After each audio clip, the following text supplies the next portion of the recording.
Let's check how much Shopify shares are today. Holy shit!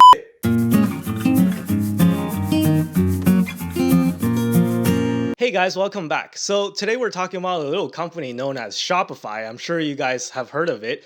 And as you guys know, I'm a shareholder of Shopify, or rather, I was a shareholder of Shopify. So in this video, I'm going to tell you why I have sold out of all of my positions in Shopify as of today. Today I'm going to explain the reasons on exactly why I sold this stock. But before I do, let me just go through a quick company profile of what Shopify is all about. Again, I'm sure most of you know what Shopify does already, but just in case you're not aware, let me just go through a quick synopsis of what this company is all about. So Shopify is a Canadian company. It's an e-commerce platform that helps small to medium-sized businesses build their online e-commerce presence. So the idea is that if you're a small to medium-sized business owner, you can just quickly go on Shopify, create an account, and then create your own web store, and then just start selling whatever it is that you're selling. So whether let's say you're a basket weaver and you want to sell the world's best baskets, well, you can quickly create a website on Shopify, and Shopify would allow you to create that dream because it's really easily scalable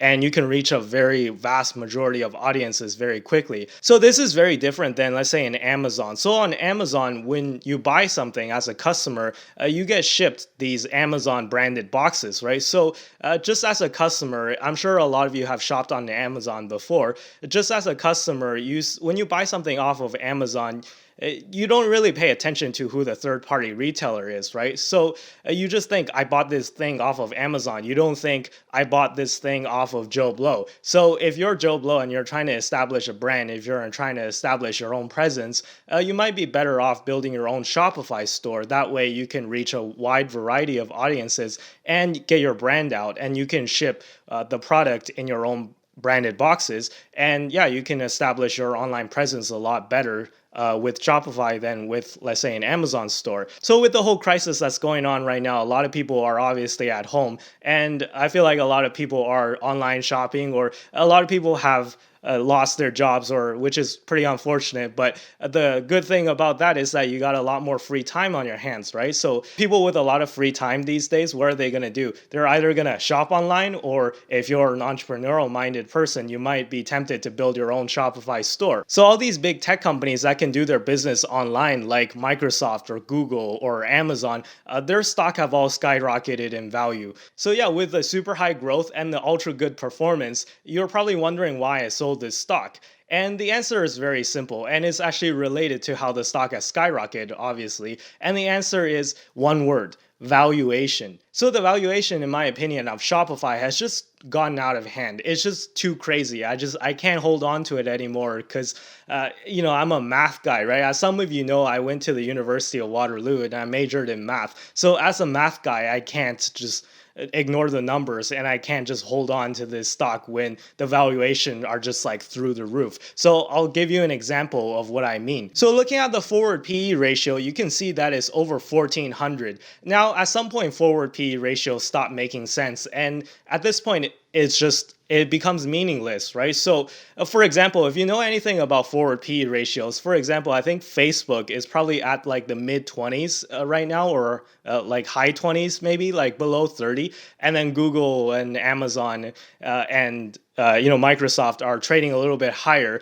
But when you get to a point where it's 1400, it's just meaningless, right? It doesn't mean anything. It's just so high. It's like comparing like a bicycle to a Bugatti, right? And then it's like you're trying to race a Bugatti on a bicycle. No matter how good of a biker you are, you're not going to be able to catch the Bugatti. And it's like comparing the speed of a bicycle to a Bugatti, essentially. Now, also moving on to the price to sales, you can see that it's a similar story. So I put up a chart of all the tech companies that I can think of compared to Shopify in terms of price to sales.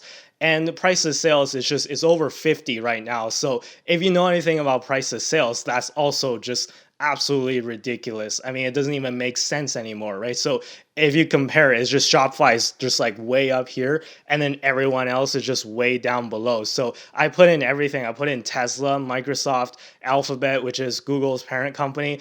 Just any tech companies you can think of. It's Shopify is just multitudes ahead of everyone else. And also keep in mind, you can make an argument that right now, with the whole crisis and with the stock market rallying despite the crisis, you can make an argument that the market as a whole, especially the tech industry, is overvalued. Now, if you think that the tech industry or the market in general is overvalued, I wonder what you think of Shopify, because Shopify is just absolutely just up there on a whole nother different level. And also keep in mind that Shopify is not yet profitable. So if you look at their income statement, all their EBITDA is negative, never mind their net income. So even earnings before depreciation and taxes and interest and all that stuff, even that is negative. Now, I don't have a problem with investing in companies that don't have earnings yet. I invest in plenty of companies that don't have earnings. I invested in Tesla for a long time before they actually started generating positive EBITDA or positive net income. So yeah, I don't have a problem with investing in companies that have a negative net income.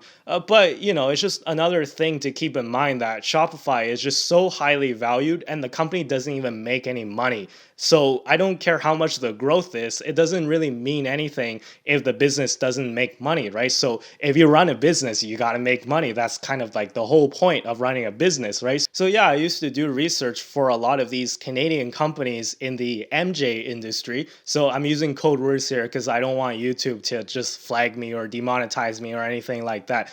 So you know what MJ is, right? Like the Michael Jackson stocks, right? So yeah, I used to do a lot of research for this startup that I work for, the one that I got fired from, the startup that I work for in the MJ industry. And the MJ industry likes to emphasize on growth before profits, right? Which is fine. This is a new industry. And yeah, they like to say, oh, look at us. We're growing at like 300% year over year. We're growing net income by like 50% year over year. We're growing our revenues by 300%, blah, blah, blah. It doesn't really mean anything, right? Like if you look at their balance sheet or if you look at their income statement, it's all terrible, right? They're losing a lot of money and they're just bleeding cash like crazy, and then they just spend all their money on these like contracts and building facilities and growing. But yeah, it's like meaningless for you to post all these high numbers if you don't make money, right? Now, I'm not saying that Shopify is like those MJ companies, don't get me wrong. That's not what I'm saying. I understand that Shopify is on like a whole different spectrum compared to all these like no-name MJ companies. But my point is that Shopify is still a stock that doesn't make any money at the moment. And at some point you gotta stop emphasizing growth as much and try to actually focus on generating a profit, right? And so far, I feel like Shopify is still in the growth stage, so that makes them more of a speculative play. So if you're gonna buy into Shopify stock at all, it's not gonna be. I wouldn't recommend you to make it a foundational part of your portfolio because it's more of a speculative play. And also for reference, I bought the stock back in November, back when the stock was below 400 Canadian rupees. And I sold the stock when it hit over 800 Canadian dollars. So it was, I sold it a while ago, and I just haven't gotten around to making a video to update you guys until now. So I'll try to be a lot more timely next time. If I sell a stock, I'll let you guys know a lot sooner. But yeah, essentially I sold this stock back when it hit over 800 Canadian dollars per share. Now looking at the price, it has hit over $1,100 per share, or is near $1,100 per share. I can't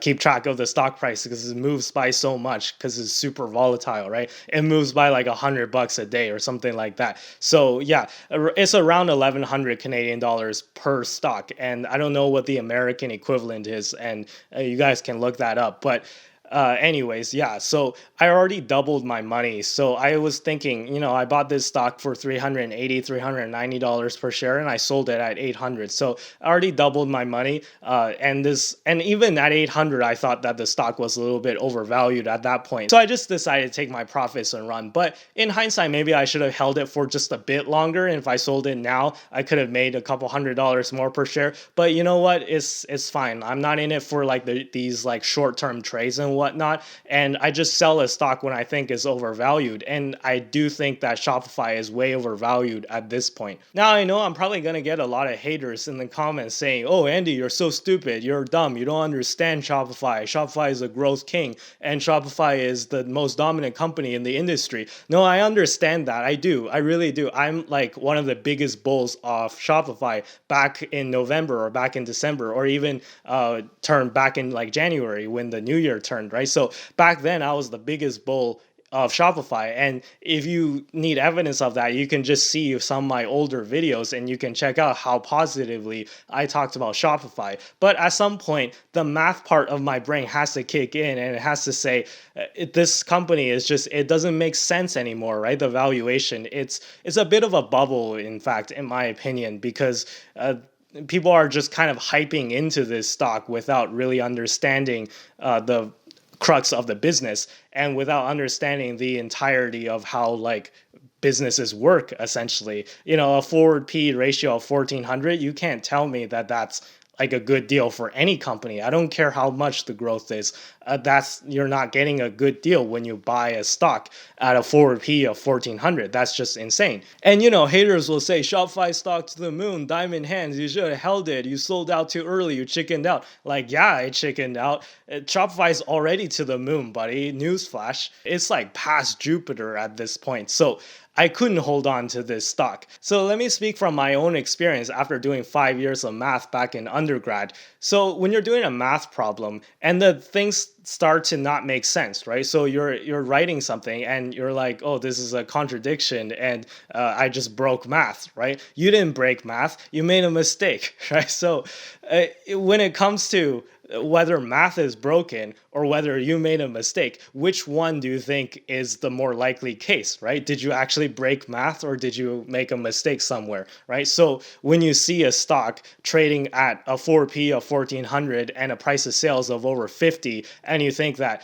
oh, this is a good deal and this is a company that I should buy into or this is a company that I should hold, then are you making a mistake or did you break math?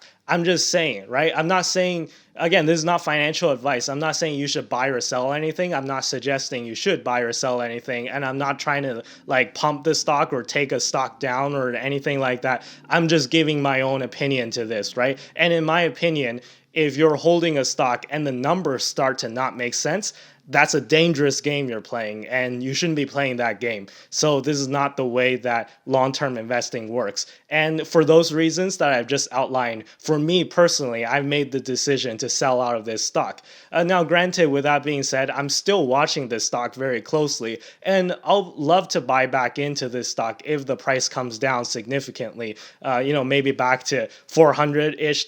I know that's a bit of a pipe dream by now, but if it hits back its lows in like November or something, you can bet I'll be willing to buy back into this stock. But at these levels, it's just, I can't do it, man. Like I can't even hold it. And I'm definitely not suggesting anyone should buy this stock at this point. Again, this is not a recommendation. This is just my opinion. So anyways, I'll leave this video here. It's getting a little long. Be sure to hit the like button if you enjoyed the video and consider subscribing if you like this series. Be sure to follow me on Twitter and Instagram. I'll leave the links down below in the description as always. And with that being said, I'll see you guys in the next video. Bye-bye.